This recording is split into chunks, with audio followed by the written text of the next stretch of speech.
A new presentation in power point. Presentations बोलो यहां, इसका दूसरा नाम क्या है? फाइल। पावर पॉइंट की फाइल को ही तो प्रेजेंटेशंस कहा जाता है। तो चाहे आप पावर पॉइंट में नई फाइल बनाना बता दो और नया प्रेजेंटेशन बनाना बता दो, एक ही चीज है। अब मैं कहूं इसको भी आप पढ़े हो, MS वर्ड में पढ़े हो नई फाइल बनाना, नया डॉक्यूमेंट बनाना, एक्सेल में पढ़े हो नई वर्कबुक बनाना, तो पावर पॉइंट में सेम है। कितने तरीके से बनाओगे? दो। कौन कौन से?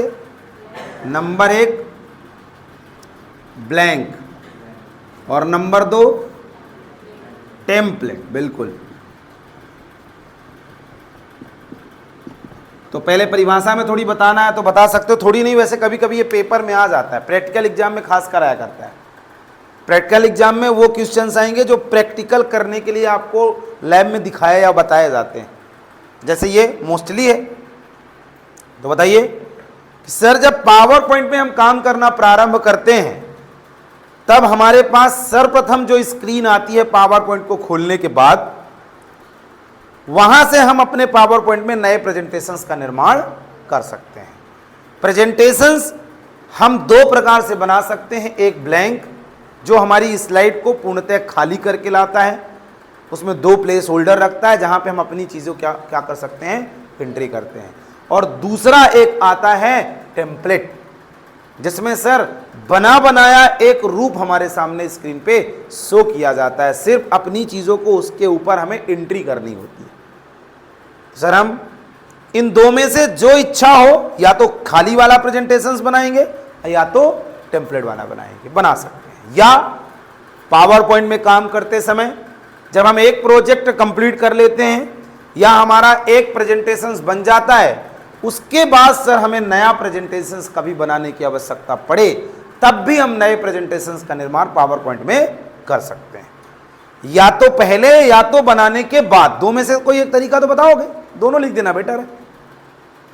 फिर बताइए नीचे से, पावर पॉइंट में नया प्रेजेंटेशंस बनाने के लिए पहले हेडिंग में डालिए ब्लैंक। नंबर 1 ब्लैंक एक पूर्णतः खाली प्रेजेंटेशंस होता है, जैसा कि इसका नाम है, जो हमें स्क्रीन पे एक खाली पेज देता है जहां से हम नए प्रेजेंटेशंस में काम करना प्रारंभ करते हैं। इस प्रेजेंटेशंस को बनाने के लिए निम्नलिखित स्टेप्स का अनुसरण करते हैं।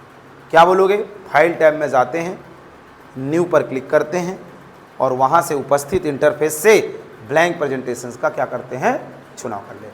हमारे सामने एक नया प्रेजेंटेशंस, जो प्रेजेंटेशंस 2 नाम से या 3 नाम से या 4 नाम से शो होता है। 1 पहले से होता है, फिर नया बनाएंगे तो 2, फिर 3, 4, तो सेव करोगे तो उसका नाम बदल जाएगा।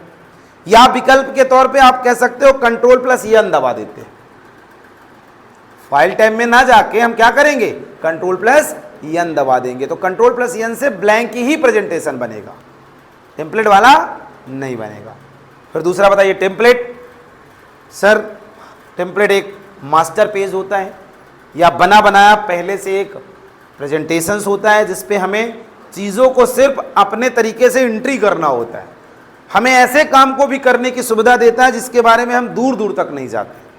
सर हमारे काम, हमारे समय की बचत करता है। बहुत सारी फॉर्मेटिंग, बहुत सारी ऐसी चीज़ें जो हमें नहीं करनी पड़ती, बनी बनाई मिल जाती है। ऐसी व्यवस्था को सर हम क्या कहते हैं, टेम्पलेट कहते हैं। सर इसका प्रयोग करके भी हम पावर पॉइंट में नया प्रेजेंटेशंस बना सकते हैं। निम्नलिखित स्टेप्स का अनुसरण करिए। पहला बताइए, फाइल टैब में जाएंगे, न्यू पे क्लिक करेंगे और उपस्थित इंटरफेस से इस बार ब्लैंक प्रेजेंटेशंस का ना चुनाव करके हम टेम्पलेट का चुनाव करेंगे। टेम्पलेट या तो पर्सनल होगा या तो पब्लिकली होगा, 2 ऑप्शन देगा। पर्सनल जो आप बना के सेव करोगे वो आएगा, और गाइड्स या पब्लिकली में बहुत सारे पड़े होंगे। इंटरनेट चल रहा है तो इनकी संख्याएं बहुत ज़्यादा होंगी। इंटरनेट चल रहा है तो आप अपनी ज़रूरत के हिसाब से टेम्पलेट सर्च भी कर सकते हो, जैसे रिज्यूम का टेम्पलेट, बायोडाटा का टेम्पलेट सर्च कर सकते हो इंटरनेट अगर आपके कंप्यूटर में चल रहा है, और उनमें से जिस टेम्पलेट जो टेम्पलेट का डिज़ाइन आपको पसंद हो उस पर क्लिक करो, एक छोटा सा टास्क आएगा, कहेगा कि आप इसका बैकग्राउंड देख लो, क्या लगाना चाहते हो पीछे अलग अलग तरीके से, और उसके बाद क्रिएट बटन पर नीचे ऑप्शन होगा, क्लिक करोगे, हमारा ये वाला प्रेजेंटेशन टेम्पलेट के रूप में बन के आपके स्क्रीन पे आ जाएगा। जो एक स्लाइड या तो कलरफुल होगी और या तो खाली होगी, खाली ये और कलरफुल ये। इस प्रकार से हम पावर पॉइंट में सर नया प्रेजेंटेशंस अपने ज़रूरत के हिसाब से बना सकते हैं। ये टॉपिक ऐसी है जो पिछले 2 सॉफ्टवेयर में आपने पढ़ लिया है, MS वर्ड में भी पढ़ लिया है, एक्सेल में भी पढ़ लिया, वही तीसरी बार आप कहाँ पढ़ रहे हो, पावर पॉइंट में पढ़ रहे हो। आगे चलिए, अगला टॉपिक आता है क्रिएट के बाद